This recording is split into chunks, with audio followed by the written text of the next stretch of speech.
பட்ஜெட்னா, ம். இப்போ நம்ம ரூ. 1000க்கு ஒரு லிஸ்ட்டு போட்டு வச்சுருப்போம். ம்.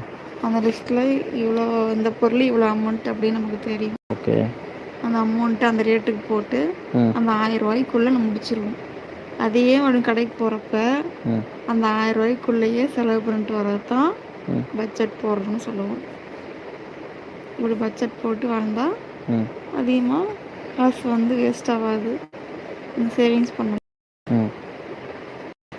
ஸோ அப்போ பட்ஜெட்னா பேசிக்காக என்ன சொல்கிறேன் அப்படின்னா, ஒரு பிளான் வேணும். பிளான் ம். இப்போ நான் வீட்டில் போகிற பிளானையே அது கடையிலையும் அந்த பிளானையும் பண்ணணும். ம். கடைக்கு போய்ட்டு நம்ம மைண்டை மாறிட்டு வேறு எக்ஸ்ட்ரா செலவுலாம் பண்ணணும்னா ம். அந்த பட்ஜெட் அப்புறம் பிரேக் ஆயிரும். சரி, இப்போ நான் ஒன்று சொல்கிறேன். இப்போ நீ கடைக்கு போய் ஒரு பட்ஜெட் பிளான் போடுறதுக்கு மந்த்து ஸ்டார்டிங்லேயே நீ ஒரு பட்ஜெட் பிளான் போடலாம்ல? போடலாம். அப்போ அது ஒரு எப்படி நீ கடைக்கு போய் ஒரு பட்ஜெட் போட்டு செலவு பண்ணுறதுக்கு? கடைக்கு போய் சொல்லலை, வீட்லேயே பண்ணிக்கணும். வீட்லேயே எனக்கு இந்த செலவு இருக்குது, இதெல்லாம் இப்படி வாங்கணும், இப்படி பண்ணணும், வீட்லேயே பட்ஜெட் போட்டுக்கணும். ஸோ அதை தான் நான் என்ன சொல்கிறேன்னா, இப்போ பட்ஜெட் அப்படின்னா என்னோடய கான்செப்டில் எப்படி தெரியுமா? இப்போ மந்த்து ஸ்டார்டிங்கில் உனக்கு சேலரி கிடச்சிருச்சு, ஓகேவா? சேலரி கிடச்சோன்னா நீ வந்து ஒரு பட்ஜெட் பிளான் பண்ணணும். பட்ஜெட் நம்ம ஃபஸ்ட்டு எதுக்கு போடுறோன்னு தெரிஞ்சுக்கோ. பட்ஜெட்டுங்கிறது உன்னோட எக்ஸ்பென்ஸு செலவு இருக்குது பார்த்தியா, செலவு எங்கே தேவையில்லாத போகுதுன்னு பார்த்துட்டு கண்ட்ரோல் பண்ணுற, அது மொதல் விஷயம். ரெண்டாவது, அந்த பட்ஜெட்டில் நீ சேவிங்ஸுக்குன்னு ஒரு அமௌண்ட் வைப்ப. அது ரெண்டையும் நீ முக்கியமாக கொண்டு வரதுக்கோசரம் தான் பட்ஜெட்டுங்கிற பிளானே வந்துச்சு. ஆனால் கவர்மெண்ட்டும் பட்ஜெட் போடும் தெரியுமா? இப்போ February 1 பட்ஜெட் போட்டாங்க.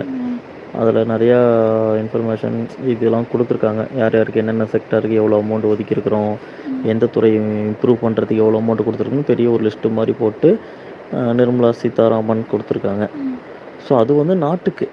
இதே மாதிரி தான் நம்ம ஃபேமிலிக்கு போடணும். எப்படி நம்ம பண்ணணும்? ஸோ இப்போ ஃபினான்ஷியல் இயர் அப்படின்னா மார்ச் முடிஞ்சு அந்த ஏப்ரல் 1லேருந்து அடுத்த மார்ச் 31 வரையும் இதுதான் ஃபினான்ஷியல் இயர். கவர்மெண்ட்டுக்கு சரி, எல்லா ஒரு மேக்ஸிமம் இருக்கிற ஒரு கம்பெனிகளுக்கெலாம் இதான் ஃபினான்ஷியல் இயர். அவங்க என்ன பண்ணுவாங்கன்னா, இந்த பிப்ரவரி மாதமோ இல்லை மார்ச் மாதம் ஃபஸ்ட்டிங்லேயோ, மேக்ஸிமம் எல்லோரும் பிப்ரவரி மாதமே பிளான் போடுவாங்க. எதுக்கு தெரியுமா? பிப்ரவரி மாதமோ மார்ச் மாதமோ 2 மாதத்துலேயும் உட்காந்து கலந்து பேசி, அடுத்த வருஷத்துக்கு நான் இவ்வளோ பட்ஜெட் போட்டிருக்கேன், இவ்வளோ அமௌண்ட் நான் அலாட் பண்ணியிருக்கிறேன், அதை நான் இந்த செக்டாருக்கு யூஸ் பண்ண போகிறேன் அப்படிங்கிறது அவங்களோட பிளான். ஸோ ஒரு வருஷத்துக்கானதை அந்த 1 மாதம் 2 மாதம் கேப்லேயே போடுறாங்க. அதே மாதிரி தான் ஒரு ஃபேமிலி மேனாக இருக்கிற நாம் எப்படி நம்ம பிளான் பண்ணணும்?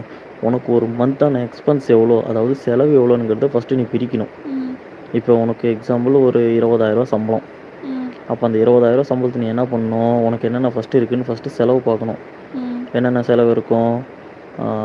ஃபார் எக்ஸாம்பிள் வாடகை, அப்புறம் சாப்பாட்டுக்கு, அதில் காய்கறி அரிசி எல்லாம் வந்துடும். அதில் அது வேறு என்ன வருது? கரண்ட்டு பில்லு, எலக்ட்ரிசிட்டி பில்லு, வேறு பால் காசு, மொபைல் பில்லு, வேறு பெட்ரோலுக்கு, வேறு ஏதாவது அதர் இன்கம், வெளியில் போயிட்டு வரதுக்கு ஸ்நாக்ஸ், இந்த மாதிரிலாம். ஸோ இதுதான் உன்னோட மொத்த செலவு. 5000 வந்துடும். 5000மா? கம்மியாக சொல்கிறேன், இன்னும் நிறையா வரும். வாடகை 5000 வரும். வாடகை 4000. 5000 மினிமம் போடு. நீ டயர் 1 சிட்டி, டயர் 2 சிட்டி, இந்த மாதிரி டிஃப்ரெண்ட் சிட்டி தகுந்த மாதிரி அங்கே வித்தியாசமாக இருக்கும் எக்ஸ்பென்ஸு. இப்போ நாம் இருக்கிற ஏரியா ஒரு பேர் சொல்ல வேணாம், நாம் இருக்கிற ஏரியாவில் 4000ரூவா, 3500ரூவா, 5000 இந்த மாதிரி வீடு கிடைக்கிது. இதுவே கொஞ்சம் கோயம்புத்தூர் அப்படிங்கிற சிட்டிக்கு போயிட்டுன்னு வச்சுக்குவேன், 7000ரூவா தான் மினிமம் வாடகை. 7000ரூவாயிலேருந்து 8000ரூவா. அப்போ அவங்க எப்படி கணக்கு போடுவாங்க? மொத்தமாக சேர்த்து ஆவரேஜாக எடுத்துக்கிட்டிங்கன்னா மினிமம் 5000 அப்படிங்கிற ஒன்று வச்சுக்கலாம். சென்னையெல்லாம் போனீங்கன்னா 15,000ரூவா.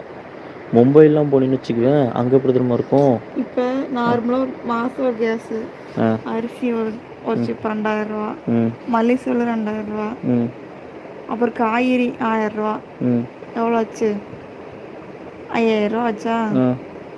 5000 அதுலேயே முடிஞ்சிருச்சு. 5000 இதுலேயே போயிடுச்சு. வாங்க பால் காசு 1000ரூவா, 6000ரூவா. மொபைலுக்கு 2 பேருக்கு சேர்த்தானா அது ஒரு எப்படினாலும் 300 600 ஆயிரும். இதே போஸ்ட் பெய்டாக இருந்தால் 1000 ஆயிரும். 7000ரூவா எல்லாம் சில்லற வந்து 7000ரூவா ஆயிரும். இதில் குழந்தைங்களுக்கு உடம்பு சரியில்லைன்னா அதில் 1000ரூவா ஆயிரும் மாதம். 8000ரூவா எல்லா மாதமும் பார்த்து பண்ணாவே எல்லா மாதமும் இவ்வளோ செலவாகாது. இது ஒரு மாதம் சுத்தமாக எல்லாம் இல்லை அப்படின்னா இவ்வளோ செலவாகும். இது ஒரு மாதம் கொஞ்சம் நஞ்சம் மளிகை செலவு கேஸ் எல்லாம் இருந்ததுன்னா ஒரு 5 ரூபா 4 ரூபா ஆகும். கரெக்டு தான். இப்போ இந்த மாதிரி ஃபஸ்ட்டு நீ செலவு பிரிக்கணும். செலவு பிரிச்சுட்டு உனக்கு அந்த சம்பளம் இருக்குது பார்த்தியா, மொத்த சம்பளமும் காலியாயிருச்சு, உன் கையில் எதுவுமே இல்லை அப்படின்னா, அப்போ நீ என்ன தெரியுமா பண்ணணும் அந்த இடத்துல?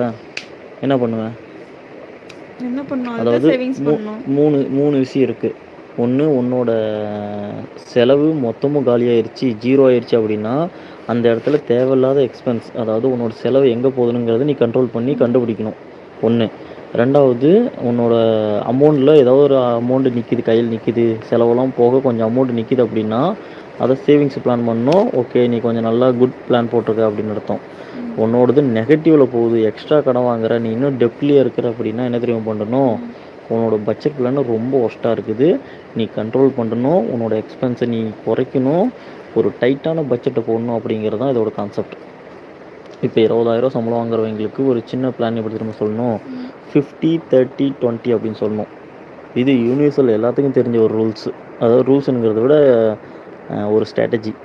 அதாவது ஒரு 20,000 சம்பளம் வாங்குறவங்க 50% அவங்களோட மேண்டேட்ரி முக்கியமாக பண்ண வேண்டிய செலவுக்கு வச்சுக்கணும்.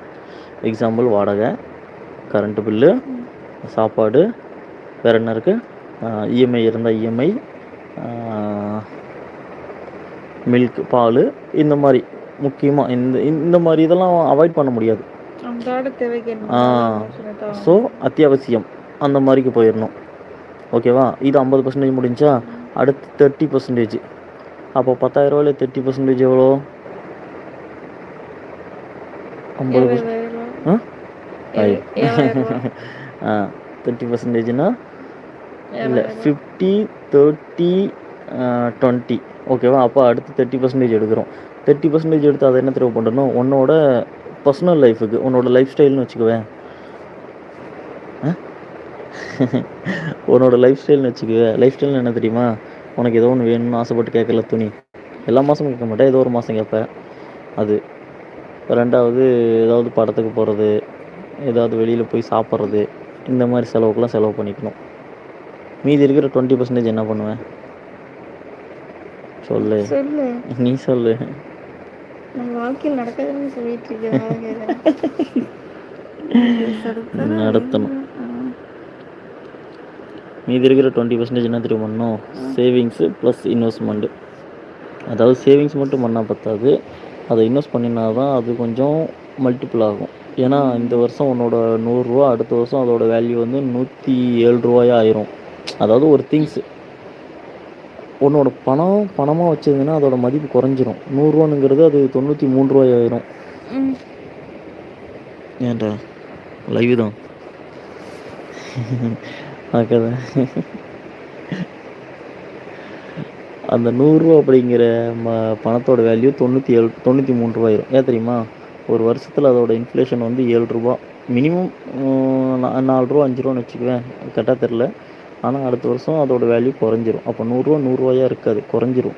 அப்போ அதை அட்லீஸ்ட் ஏதாவது ஒரு இன்வெஸ்ட்மெண்ட்டில் போட்டு வச்சுருந்தீங்கன்னா தான் அதோட வேல்யூ இன்க்ரீஸ் ஆகும். அடுத்த வருஷம் நீ எடுத்துட்டினா அந்த பணத்துக்கு தகுந்த, நீ போட்டு வச்ச பணத்துக்கு ஒரு இன்ஃப்ளேஷனுக்கு ஒரு இன்ட்ரெஸ்ட் கிடைச்ச மாதிரி உனக்கு ஆயிரும். முதல்ல ஃபேமிலினா சேவிங்ஸ் வேணும், பட்ஜெட் வேணும். கரெக்டாக சொல்லிட்டேன். இப்போ சொன்ன பார்த்தியா, ஃபேமிலினா சேவிங்ஸ் வேணும், அதுக்கப்புறம் தான் எக்ஸ்பென்ஸ் வேணும். எக்ஸ்பென்ஸ் பண்ணிவிட்டு சேவிங்ஸுக்கு வரக்கூடாது. சேவிங்ஸு பட்ஜெட்டு வேணும்.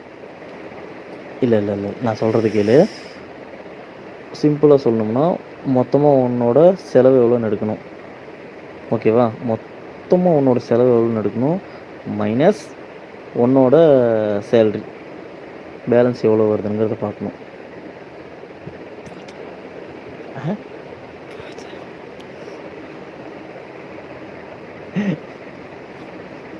தூக்கம் வருதா? சரி, ஓகே, ஃபைனலாக சொல்லிடலாம். அதாவது என்னென்னா, சேவிங்ஸு அப்புறமேட்டு தான் எக்ஸ்பென்ஸு, ஃபஸ்ட்டு ரூல்ஸு. ஓகேவா? அந்த எக்ஸ்பென்ஸை நீ எப்படி திரும்ப தேடி கண்டுபிடிக்கணும்? உன்னோட மொத்த செலவையும் நீங்கள் கூட்டணும், அதிலிருந்து உன்னோட சம்பளத்தை மைனஸ் பண்ணணும், அதிலிருந்து பேலன்ஸை உன்னால் எடுத்து வைக்கணும். சேவிங்ஸை கம்பல்சரி நீ பண்ணினா தான் உனக்கு ஒரு நல்ல பிளானாக இருக்கும். இதுக்கு நிறையா இதெல்லாம் இருக்குது. எப்படி சொல்கிறது, 50-30 ரூலில் வந்து ஒரு டயக்ராம் மாதிரி போட்டு நமக்கு எது எது முக்கியமான செலவு எங்கே கட் பண்ணணும் அந்த இதில் வந்து ஈவன் அந்த 20 ரூபாய்க்கு நீ டீ குடிக்கிற பற்றியா அது கொண்டு உன்னோட எக்ஸ்பென்ஸில் வரணும். அப்போனா தான் உன்னோட பட்ஜெட் கரெக்டாக போகுது அப்படிங்கிறத சொல்ல முடியும். இதில் உன்னோட அதர் இன்கம் வந்து அதையும் ஆட் பண்ணிக்கணும். Other income plus total salary minus expense, இந்த மாதிரி ஒரு கால்குலேஷன்லாம் இருக்குது, தெரிஞ்சுக்கோ. ஓகே, இதில் ஃபைனலாக என்ன சொல்கிறோம் அப்படின்னா, அடுத்த லைவில் சப்ஸ்கிரைப் பண்ணிவிட்டு நம்மளதில் சேட்டில் நம்ம சொல்கிற கோடு, இது அடுத்த லைவில் வந்து அந்த கோடு சொல்லுவோம். அந்த கோடை வந்து கமெண்ட் பண்ணோன்னா குலுக்கல் முறையில் யாராவது ஒரு சப்ஸ்கிரைபரை எடுத்து அவங்களுக்கு நாம் ஒரு கிஃப்ட்டு, அதாவது கிவ் அவேன்னு சொல்லுவோம், ஒரு கிஃப்ட்டு மாதிரி கொடுக்க போகிறோம்.